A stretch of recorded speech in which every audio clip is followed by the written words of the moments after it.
Madam, Chandrababu Naidu గారి ప్రభుత్వం మొదలయ్యి దాదాపుగా ఏడాదిన్నర కంప్లీట్ అయింది. ఎలా ఉంది పరిపాలన? ముఖ్యంగా సంక్షేమ పథకాల విషయంలో కానీ, అమరావతి అభివృద్ధి విషయంలోనే కానీ, రాష్ట్ర వ్యాప్తంగా పెట్టుబడులు, ముఖ్యంగా పరిశ్రమలు తీసుకురావడం విషయంలో ఎలా పనిచేస్తుంది? మీరేమంటారు ఒక ప్రజానికంగా? నాకు తెలిసి మాత్రం అందరూ దిగుతారు ఎక్కుతారు అదైతే కామనే. కానీ చంద్రబాబు గారు వచ్చిన తర్వాత 99% చాలా బాగుందండి. ఎందుకంటే మహిళలకి ప్రత్యేకత ఇస్తారు. ఎందుకంటే మహిళలకి ఫ్రీ బస్సు కానివ్వండి, అంటే మామూలు గవర్నమెంట్ పథకాలు కానివ్వండి, ఏదైనా సరే ముందు మహిళలకే ప్రయారిటీ ఇస్తారు. దానికి తోడు ఇప్పుడు పథకాల గురించి కానీ ఏదైనా సరే చంద్రబాబు గారు వచ్చిన తర్వాతే బాగుందంటారు. ముఖ్యంగా పథకాల విషయంలో గ్రౌండ్ రియాలిటీలో ఎంత వరకు అందుతున్నాయి మీరేమంటారు? అసలు ఈ పథకాలు ఎంత వరకు కూడా ప్రజలకు చేరువవుతున్నాయి అంటారు? అన్ని చేరుతున్నాయి. దాని విషయంలో ఒక్క విషయంలో ఏంటంటే ఈ పెన్షన్లు, వికలాంగులకి విడవ పింఛన్లు అంటే కొంచెం వెనకబడి, ఎందుకంటే పైనుంచి ఇంకా పాస్ అవ్వలేదు కాబట్టి అది అవ్వలేదు. 99% ఈ నెక్స్ట్ మంత్ లో కంప్లీట్ అయిపోయింది. 2వ తారీఖుకి జన్మభూమి పెడతారు, దాంట్లో కంపల్సరీ అయిపోతుంది. ఫ్రీ బస్సు, ఫ్రీ గ్యాస్ ఇవన్నీ ఎలా ఉన్నాయంటారు? తల్లికి వందనాలు, తల్లికి వందనం అని ఏం చెప్తారండి బాబు? ఏ గవర్నమెంట్ కూడా ఒక పిల్లకి ఇవ్వడమే కష్టం. అలాంటిది ఎంతమంది పిల్లలు ఉంటే అంతమంది పిల్లలకి ఇవ్వడం అనేది చాలా గొప్ప విషయం. ఇప్పుడు ఎగ్జాంపుల్ మా కాలనీలో అనుకుందాం, ఒకే ఆమెకి 6 పిల్లలు ఉన్నారు. 6 పిల్లలు కూడా ఖచ్చితంగా అన్నే డబ్బులు పడినాయి, ఒక్క రూపాయి కూడా కట్ అవ్వకుండా. అట్లా వాళ్ళ కుటుంబంలో అంతమంది ఉండి అంతమంది పిల్లల్ని పెంచడం అంటే చాలా కష్టం.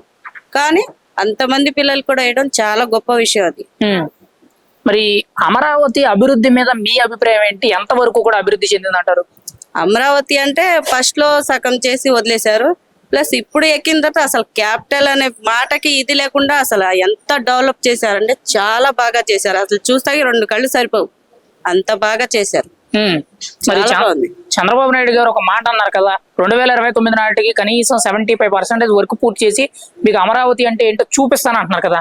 మరి అది జరిగితే ఫ్యూచర్ ఎలా ఉంటది అని అంటారు? ఎంత వరకు కూడా బాగుంటుంది? అసలు చదివే పిల్లలు కానీ నెక్స్ట్ పిల్లల భవిష్యత్తులో కానీ చాలా బాగుంటుంది. అసలు ఆ డెవలప్మెంట్ అనేది అసలు అమెరికా విలేజ్లు పెద్ద పెద్ద సిటీల్లో ఉండే దానికంటే చాలా బెటర్ గా ఉంది. అసలు చెప్పడానికి కూడా చాలా గర్వంగా ఉంది నాకైతే. చంద్రబాబు నాయుడు గారి ప్రభుత్వ పరిపాలన మొదలయ్యి దాదాపుగా ఏడాదిన్నర కంప్లీట్ అవుతుందండి. ఎలా ఉంది పరిపాలన? సంక్షేమ పథకాలు కానీ, ముఖ్యంగా అభివృద్ధి కానీ, ఇంకోవైపు రాష్ట్రంలో పెట్టుబడులు, పరిశ్రమలు పెట్టించడం ఎలా పనిచేస్తుంది అంటారు? అసలు చంద్రబాబు గారి పరిపాలన ఎలా ఉందంటారు? చంద్రబాబు నాయుడు గారు ఆయన జగన్ గారు వచ్చాక 2,000 రూపాయలు 3,000 రూపాయలు స్టార్టింగ్లు ఇస్తానని చెప్పి ఆయన తాపక 2,500, 200 పెంచాడు. ఇప్పుడు మన చంద్రబాబు నాయుడు గారు వస్తే 4,000 రూపాయలు, వికలాంగులకి 6,000 రూపాయలు ఇచ్చారు. ఇస్తే వాళ్ళు ఒక దేవుళ్ళ కొలుస్తున్నారు. ఎందుకంటే ఎవరు కూడా 1,000 రూపాయలు కూడా సహాయం చేయని రోజుల్లో 4,000 ఇచ్చారని ఆయన ఒక దేవుడని, మా బిడ్డల గురించి కూడా ఆశించే పని లేకుండా మాకు ఇస్తున్నారని చాలా సంతోషం పడుతున్నారు. వికలాంగులు అయితే వాళ్ళు కోరిన తిండి తింటున్నారు. వాళ్ళు ఒక దేవుళ్ళలాగా కొలుసుకొని మళ్ళా సీఎంగా ఆయనే రావాలా, ఆయన బిడ్డలు ఆయన చల్లగా ఉండాలా అని వికలాంగులు పెన్షన్లు, ఉచిత బస్సుల వాళ్ళు కూడా, అసలు ఉచిత బస్సుల వాళ్ళు పనులు వెళ్ళిన వాళ్ళు చాలా ఇబ్బంది పడిపోయేవాళ్ళు. బస్సులు డబ్బులు పెట్టలేక వాళ్ళు పాసి పనులు చేస్తే వాళ్ళు ఇచ్చేది 1,000-2,000 రూపాయలకి రోజుకి 40-50 రూపాయలు 100 రూపాయలు ఖర్చులు అవుతుంటే వాళ్ళు ఏడ్చేవాళ్ళు. అలాంటి చంద్రబాబు నాయుడు గారు వచ్చాక ఉచిత బస్సులు పెట్టాక వాళ్ళు ఎంతో ఆనందం పడుతున్నారు. వాళ్ళు మంచిగా దాచుకోవడం, మంచిగా తినటం, బిడ్డలకి మంచి తిండి పెట్టుకుంటున్నారు. ఆయన ఇంటింటికి ఒక దేవుడు అయ్యాడు చంద్రబాబు నాయుడు గారు. ఆయన గురించి విమర్శించే వాళ్ళు లేరు. విమర్శించితే గనక వాళ్ళు ఎవరంటే ఆయన తరపున వాళ్ళు విమర్శిస్తారేమో కానీ ఎవరు కూడా విమర్శించరు. ఆయన మంచి దేవుడు, వరాలిచ్చే దేవుడు ఆయన. మరి ముఖ్యంగా అభివృద్ధి విషయంలో, అమరావతి అభివృద్ధి విషయంలో ఎలా ఉంది? 18 నెలల్లో ఎంతవరకు కూడా డెవలప్మెంట్ జరిగిందంటారు? 18 నెలల నుంచి మొన్నటిదాకా వరదలు వచ్చాయండి. వరదల్లో కొన్నాళ్ళు ఆపేశారు. కమిషనర్ని, కలెక్టర్ గారిని అందరినీ కూడా ఇప్పుడు అందరిని దగ్గర పెట్టి అందరితో కూడా మాట్లాడి త్వరగా పనులు కానిస్తున్నారు. ఆయన చాలా స్వీట్గా చేపిస్తున్నారు. ఒక పక్కన ప్రజల గురించి చూస్తున్నాడు, ఒక పక్కన పరిపాలన ఎలా ఉందని చూస్తున్నారు. అట్లాగే డిప్యూటీ సీఎం గారు ఎవరు, పవన్ కళ్యాణ్ గారు, ఆయన కూడా త్వరగా కానివ్వండి అని చెప్పి ఆయన కూడా అందరూ మన మోడీ గారు కూడా హస్తం ఉండబట్టే, ముగ్గురు కలవబట్టే అన్నీ కూడా సక్రంగా జరుగుతున్నాయి. అందరూ కూడా మళ్ళా ఈ ప్రభుత్వమే రావాలని కోరుకుంటున్నారు. వీళ్ళ ముగ్గురే చేయమని ఉంది. ఇప్పుడు అమరావతి కూడా ఫాస్ట్ గా అయిపోద్ది పని. మళ్ళా 5 ఏళ్ల ఎలక్షన్ ముందే అయిపోద్ది పని. అంత ఫాస్ట్ గా చేస్తున్నారు పని. ఎక్కడ కూడా ఆ రూపాయి తీసుకోవడం కానీ అట్లా మోసాలు చేసే వాళ్ళని కూడా ఇమ్మీడియట్ గా తీసి ఆ పక్కన పెట్టేస్తున్నాడు. ఆయన చాలా జాగ్రత్తగా చేస్తున్నాడు. చంద్రబాబు నాయుడు గారి పరిపాలన మొదలయ్యి దాదాపు ఏడాదిన్నర కంప్లీట్ అవుతుంది. సంక్షేమ పథకాల విషయంలో కానీ, అమరావతి అభివృద్ధి విషయంలోనే కానీ, రాష్ట్రంలో పెట్టుబడులు తీసుకొచ్చి పరిశ్రమలు పెట్టించడంలో కానీ ప్రభుత్వ పనితీరు ఎలా ఉంది? అసలు ఒక ప్రజానికంగా మీరు ఎలా అసలు ఒక ప్రజానికంగా మీరేం చెప్తారు ప్రభుత్వ పరిపాలన మీద? గత ప్రభుత్వం చేసిన అరాచకాలకి ఈ ప్రభుత్వం ఒక లెక్క తీసుకొచ్చింది. ఆ అరాచకాలు జరగకుండా ఉండాలి అంటే మేమందరం ప్రజలు ఏం చేసామంటే ఆ జగన్ ప్రభుత్వం పోవాలి. ఎందుకంటే అరాచకవంతుడు. ఆ అరాచకాన్ని పోవాలి అంటే అది మన చేతుల్లోనే ఉంది. బయట ఎవరో చేయరు. మనమే సరైన బుద్ధి చెప్పాలనుకున్నాం. అతను కరోనా అప్పుడు కూడా చాలా ఇబ్బంది పెట్టాడు. అసలు చాలా ఇబ్బంది పడ్డాం. ఒక రకంగా చెప్పాలంటే ఆయన గవర్నమెంట్లో ఉన్న పెన్షన్లు కూడా పీకేశాడు. ఎవరికి పెన్షన్లు కూడా కరెంటు బిల్లు వస్తుంది అని తీసేశాడు. తర్వాత ముందు ఎక్కువ అరాచకం జరిగిందండి. అంటే ఇద్దరు గొడవ ఆడుకొని పోలీస్ స్టేషన్కి వెళ్తే గొడవ చేసిన వాడిని కొట్టిన వాడిని కూర్చోబెట్టుకొని కుర్చీలేసి తన్నించుకున్న వాడి మీద కేసులు పెట్టారు. అది రాను ఎలాగైందంటే వికృతంగా గంజాయి, బాగా గంజాయి, ఆ గంజాయి తాగటం అవసరమైతే ఇళ్లలో ఉన్న వాళ్ళు కూడా ఈడ్చుకొట్టేసి అంత వచ్చింది. అలాంటి పరిస్థితి వచ్చినప్పుడు ఏం చేస్తామండి మేము? ఆ ఎలక్షన్ దాకా నోరు మూసుకొని ఊరుకున్నాం. ఎలక్షన్ రోజు మా చేతిలో ఆయుధం, ఓటు అనే ఆయుధం ఉంది కాబట్టి ఆ ఆయుధాన్ని ఉపయోగించి ఆ అరాచకమైన ప్రభుత్వాన్ని దించేసాం. మరి ఇప్పుడు వీళ్ళు ఎలా పనిచేస్తున్నారు అంటారు? కూటమి ప్రభుత్వం బాగా చేస్తుందండి. పవన్ కళ్యాణ్ కానీ, లోకేష్ బాబు కానీ, చంద్రబాబు గారు కానీ అటు బీజేపీతో ఉండటం మూలాన మనకి ఆర్థికంగా నిధులు కూడా మంజూరు చేస్తుంది. వీళ్ళు బాగా చేస్తున్నారు. ఎందుకంటే అమరావతి గురించి మేము ఒకటి అనుకున్నాం. అమరావతి గురించి కొన్నాళ్ళు ధర్నాలు చేశారు. 5 సంవత్సరాలు వాళ్ళు పాపం పోరాడారు మహిళలు. వాళ్ళకు మేము కూడా సంఘీభావంగానే ఉన్నాం. అయితే అప్పుడు మేమేం చేయలేము. మా పరిస్థితి ఏంటంటే మళ్ళా గవర్నమెంట్ మారితేనే ప్రయోజనం ఉంటుంది. ఆ గవర్నమెంట్ మారిన దాకా మేము ఏం చేయాలంటే మా ఆలోచనలు మాకు ఉంటాయి. ప్రజలు అండి, మేము రోజు కష్టపడి వెళ్ళి తీసుకొచ్చుకొని తినేవాళ్ళమే. డబ్బు ఉన్నవాళ్ళం కాదు. ఒక మనిషికి సాయం చేయాలంటే కూడా ఆలోచన అయితే ఉంటుంది, కానీ ఆచరణలో పెడతాక మేము చేయలేం.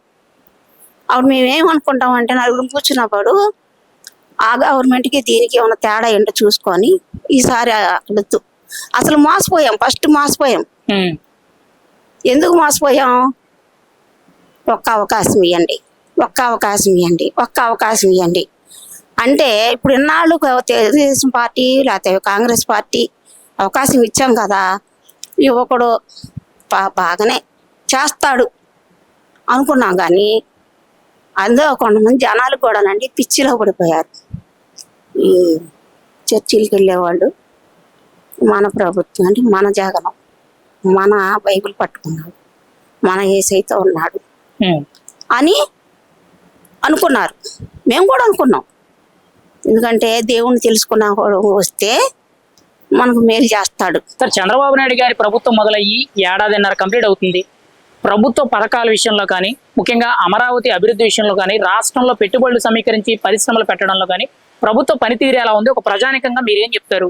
ఈ రోజు ప్రభుత్వ పనితీరు ఎలాగుందనేది మనం అమరావతి వెళ్ళి చూసుకుంటే అమరావతిలో జరగాల్సిన నిర్మాణాలు ఎంతో శరవేగంగా రాత్రుల పూటలో కూడా ఈరోజు పనులు జరుగుతున్నాయి. ఆ రోజు అమరావతిని నాశనం చేసి శ్మశానం అని అదని ఇదని అమరావతి యొక్క ప్రజల మనోభావాలను దెబ్బతీయటమే కాకుండా వాళ్ళు అకుంఠిత దీక్షతో ఈ ప్రభుత్వం దిగిపోయే వరకు కూడా వాళ్ళు దీక్ష చేసి ఈ రోజు ఈ ప్రభుత్వాన్ని తెచ్చుకొని అక్కడ అభివృద్ధి అంటే ఏంటో చూస్తున్నారు. మళ్ళీ ఈ రోజు అక్కడ భూముల రేట్లకు రెక్కలు ఏ విధంగా వచ్చినాయో కూడా మనం చూడవచ్చు. అట్లాగే మనం ఈ ఆంధ్ర రాష్ట్రం యొక్క అభివృద్ధి చూసుకుంటే మీరు పోలవరం ప్రాజెక్టు కానీ లేదంటే విశాఖలో మనం తీసుకొచ్చిన డేటా సెంటర్ కానీ ఇవన్నీ చూసుకుంటే మన అభివృద్ధి అనేది పరుగులు పెడుతుంది అనేది చెప్పొచ్చు. సంక్షేమ పథకాల విషయంలో ముఖ్యంగా ఎలా ఉంది? సూపర్ 6 సూపర్ హిట్ అన్నారు, గ్రౌండ్ రియాలిటీ ఎంత వరకు బాగుంది? గ్రౌండ్ రియాలిటీ అనేది సూపర్ 6 సూపర్ హిట్, అందులో ఎటువంటి డౌట్ లేదు. ఎందుకంటే ఈ సూపర్ 6 పథకాలన్నీ కూడా ప్రతి ఒక్కటి ఇచ్చారు. ఈ చంద్రబాబు నాయుడు వచ్చిన తర్వాత అన్ని పథకాలు కూడా ఎదుటి ప్రతిపక్షానికి అవకాశం లేకోకుండా పెన్షన్ చూసుకున్న 1000 రూపాయలు పెంచారు. అమ్మఒడి వచ్చేపాటికి మీకు ఇంట్లో ఎంతమంది పిల్లలు ఉంటే అంతమందికి వేశారు. అట్లాగే సంవత్సరానికి 3 సిలిండర్లు ఇస్తున్నారు. అట్లాగే ఉచిత బస్సు ఇచ్చారు. ఇంకేం కావాలి? అంటే అన్ని విధాలుగా బాగానే ఉందని అంటారా ప్రభుత్వ పనితీరు? ప్రభుత్వ పనితీరు అయితే అన్ని విధాలా బాగానే ఉంది. కాకపోతే ఈ ప్రభుత్వానికి వచ్చిన ఇదేంటంటే కొంతమంది అధికారులు కానీ ఆఫీసర్లు కానీ వాళ్ళు ఇంకా పాత జ్ఞాపకాలను పెట్టుకొని పాత ఇదిలోనే ఉన్నారు. వాళ్ళు మార్చుకోవాల్సిన అవసరం ఉంది, మారాలి అది. ఓకే, ముఖ్యంగా పెట్టుబడుల విషయంలో ఎలా పనితీరు కనబడుతుంది ప్రభుత్వంది? దాంతోపాటు విశాఖ నగరానికి గూగుల్ డేటా సెంటర్ రావడం మీద నారా లోకేష్ గారి పనితనం ఎంతవరకు కనబడుతుంది అంటారు? ఈ రోజు నారా లోకేష్ గారు పనితనం అనేది ఏ విధంగా ఉందంటే, మనం ఒక గూగుల్ డేటా సెంటరే కాదు, మనం తిరుపతికి కానీ లేకపోతే రేపు అనంతపురానికి కానీ తీసుకొచ్చే ల్యాండ్ అయ్యే కంపెనీలు చూసుకోవచ్చు. ఆయన నిరంతరం 24 గంటలు కృషి చేసి కష్టపడి, ఎందుకంటే ఇంట్లో కూర్చొని పఫ్ఫులు తింటాం, సమోసాలు తింటాం, 3 కోట్లు బిల్లు పెడతాం కాదు. అభివృద్ధి అనేది ఏ విధంగా పరుగులు పెడుతుంది అనేది ఒక డేటా సెంటర్ కానీ వీళ్ళు పంపించేసిన లులు మాలే కానీ ఇవన్నీ వెనక్కి తీసుకురావడంలో వీళ్ళు సఫలీకృతులు అవుతున్నారు. వెళ్ళిపోయిన కంపెనీలన్నీ కూడా తీసుకొస్తున్నారు. అట్లాగే మళ్ళీ సింగపూర్ గవర్నమెంట్తో మాట్లాడు అభివృద్ధి దిశగా వాళ్ళని తీసుకొచ్చి వాళ్ళతో పెట్టుబడులు పెట్టిస్తున్నారు. ఇవన్నీ కూడా చేసుకొస్తున్నారు. ఓవరాల్ గా ప్రభుత్వ పనితీరు అయితే విజయవాడ ప్రాంత వాసిగా మీరైతే బాగుందంటారా? బాగాలేదు.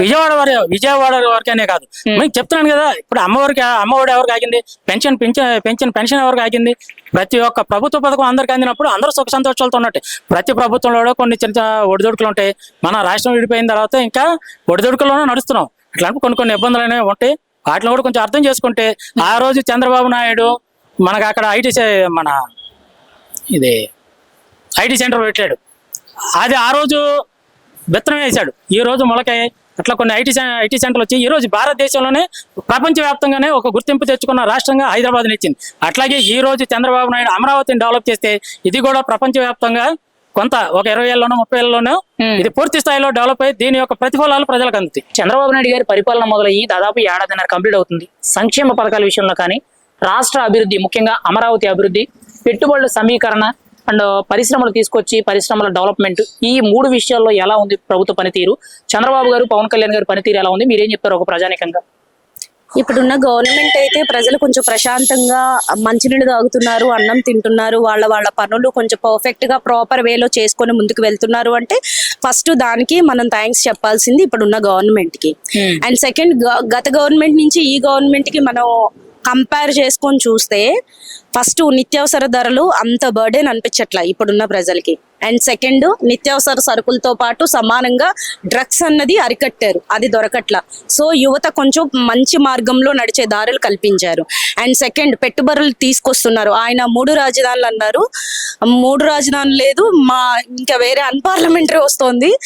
వీళ్ళు పెట్టుబడులు తీసుకొస్తున్నారు. మళ్ళీ ఇప్పుడు మన ఏపీలోని ఒక పునర్జన్మని తీసుకొచ్చే ప్రయత్నంలోని చాలా పవర్ఫుల్ గా ఇప్పుడు ఉన్న గవర్నమెంట్ పనిచేస్తుంది అన్న అభిప్రాయానికి ప్రజలైతే వచ్చారు. బట్ ఇప్పుడున్న తక్కువ టైంలోనే వాళ్ళు చాలా పాపం వాళ్ళ టైమ్స్ కేటాయించి ఎమ్మెల్యేలు కానీ ఎంపీలు కానీ పెద్ద స్థాయిలో ఉన్న వ్యక్తులు, ఇప్పుడు 3 కూటమి గవర్నమెంట్ వ్యక్తులు కానీ చాలా బాగా ప్రజలకి అందుబాటులో ఉండటం, ఒకవేళ వాళ్ళు లేకపోయినా ఇక్కడున్న వాళ్ళ గవర్నమెంట్ కి సంబంధించిన వ్యక్తుల్ని ప్రజలకు అందుబాటులో ఉంచి ఎక్కడ ఏ కష్టం రాకుండా, ఎక్కడ ఎలాంటి పరిస్థితులు ఉన్నా కూడా వెంటనే అర్ధరాత్రి అయినా వాళ్ళు వచ్చి ప్రజల్ని కాపాడే, మొన్న తుఫాన్ విషయంలోనే మనం చూసాం. చంద్రబాబు నాయుడు గారు, పవన్ కళ్యాణ్ గారు వీళ్ళందరూ చాలా ప్రజలకు అండగా నిలబడ్డారు.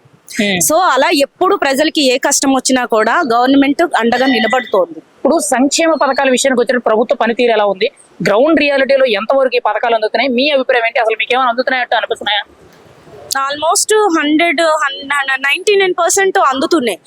1% కూడా ఏంటి అంటే వాళ్ళకి కొంచెం సర్టిఫికేట్స్ లేకనో లేకపోతే ఆధార్లోనో ఇంకేమన్నా చిన్న ప్రాబ్లమ్స్ ఉన్నాయి, 1-2 అందుకోలేకపోతున్నారేమో. బట్ మిగతా వాళ్ళందరికీ అన్ని పథకాలు అందుతున్నాయని అంటున్నారు. చంద్రబాబు నాయుడు గారి ప్రభుత్వం మొదలయ్యి దాదాపు 1.5 ఏడాదిన్నర అవుతుంది. పరిపాలన ఎలా ఉంది? అభివృద్ధి విషయంలో కానీ, సంక్షేమ విషయంలో కానీ, ముఖ్యంగా పెట్టుబడులు పరిశ్రమలు తీసుకురావడం విషయంలో చంద్రబాబు ప్రభుత్వం ఎలా పనిచేస్తుంది? ఒక ప్రజానికంగా మీరేం చెప్తారు? పరిపాలన అయితే బాబు గారు వచ్చిన తర్వాత చాలా బాగుందండి. అభివృద్ధి విషయానికి వస్తే 1000 కోట్లు తీసుకొస్తున్నారు బిజినెస్ల కోసం. ఫ్యాక్టరీలు కట్టని, ఇంకా ప్రాజెక్టులు చేయని, తర్వాత రోడ్లే కానీ, పిల్లలు స్కూల్స్, హాస్టల్స్, పిల్లలకి ఫుడ్ కానీ, బుక్స్ కానీ, యూనిఫామ్ కానీ ప్రతిదీ నెంబర్ 1. క్వాలిటీ కూడా నెంబర్ 1. పిల్లలు కూడా తగ్గేదే లేదు అంటున్నారు అంతే. సంక్షేమ పథకాలు ఎలా ఉన్నట్టారు ముఖ్యంగా? సంక్షేమ పథకాలు అని అంటే ఇప్పుడు తల్లికి వందనం అన్నారు, వేశారు. గ్యాస్ బండ్లు అన్నారు, సంవత్సరానికి 3 గ్యాస్ బండ్లు ఇస్తున్నారు. 24 గంటల నుంచి 48 గంటల లోపు అకౌంట్లో డబ్బులు పడుతున్నాయి. నాకు పండి ఇప్పుడు నేను 2 బండ్లు బుక్ చేశాను. 2 బండ్ల డబ్బులు నాకు అకౌంట్లో పండి. పిల్లలకి తల్లికి వందనం పడింది. తర్వాత 45 సంవత్సరాల వాళ్ళకి మాత్రం ఆపేశారు. ఎందుకంటే 45 ఏళ్ళు పని చేసుకుంటారు కదా వాళ్ళు.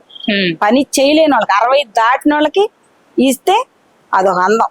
ఎందుకంటే వాళ్ళ పిల్లలు చూసుకోలేని వాళ్ళు చాలా మంది ఉన్నారు, పిల్లలు లేని వాళ్ళు ఉన్నారు. అలాంటి వాళ్ళకి ఇస్తే ఇప్పుడు ఇచ్చే 4,000 కావాలి, ఇంకో 1,000-2,000 పెంచినా ఆశ్చర్యపడాల్సిన పనేమి లేదు. కానీ అనవసరమైన పథకాలు తీసేశారు.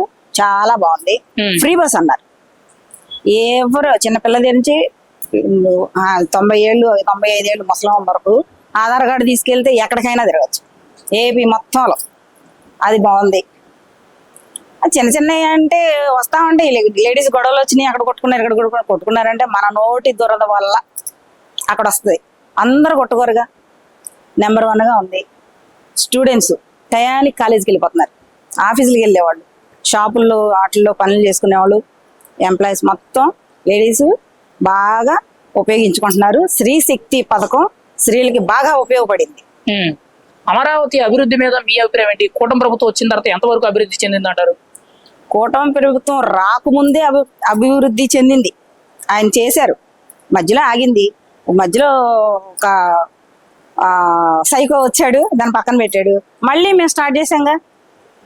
చంద్రబాబు నాయుడు గారు స్టార్ట్ చేశారు, మళ్ళీ అభివృద్ధి చెందుతుందిగా. ఇప్పుడు చూడండి వెళ్ళి అమరావతి 2018 నుంచి 23 వరకు ఎలా ఉందో, 24 వరకు ఎలా ఉందో, 24 నుంచి 25 వరకు ఎలా ఉందో ఒకసారి చూడండి. 18 నుంచి ముందు ఎంత ఉందో, 14 నుంచి 18 లోపు ఎలా ఉందో మీకు తేడా తెలుస్తుంది కదా. ఒక్క ఇటుకరాయి కూడా తీసుకొచ్చి పెట్టలేదు అన్నాడు. 33,000 ఎకరాలు, అన్ని పెద్ద పెద్ద బిల్డింగ్లు. అమరావతి సచివాలయం అసలు చూస్తానికి కళ్ళు చెదిరిపోతాయి. బయట నుంచి రైతులది ఆ ఎడ్ల బండి, రైతు ధాన్యం వేసుకురావడం భార్య పిల్లలతో, అవన్నీ ఎంత బాగుంటాయండి. అమరావతి వెళ్తే కళ్ళున్న వాళ్ళు మనస్సాక్షి మీద చేసుకొని చెప్పాలి. అది ఏదో నోటుకొచ్చినాడు మా రోడ్డు మీదకి వచ్చి మీడియా వాళ్ళు కనపడ్డారని మాట్లాడడం కాదు. మనం మాట్లాడే నీతిగా నిజాయితీగా మాట్లాడే దమ్ము ఉండాలి. ఆ దమ్ము చంద్రబాబు నాయుడు గారికి ఉంది.